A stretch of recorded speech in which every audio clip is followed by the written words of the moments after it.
সেই দিন আর বেশি দূরে নাই, যেই দিন আমার মৃত্যুর খবরটা ভেসে আসবে মসজিদের মাইকে, আর আমার এই নিথর দেহটা দেখে মানুষ আফসোস করে বলবে, কালকেও দেখেছিলাম এই মানুষটাকে মুচকে হেসে কথা বলতে, তবে আজ হঠাৎ এমন হলো কেন?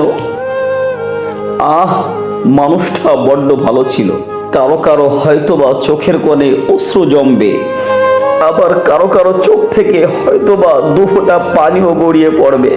আবার অনেকেই খুশি হয়ে বলবে, যাক ভালো হলো, আপদটা বিদায় হয়েছে। এজন্য বলি, এমন জীবন তুমি করিও গঠন, মরিলে হাসিবে তুমি, কাঁদিবে ভুবন।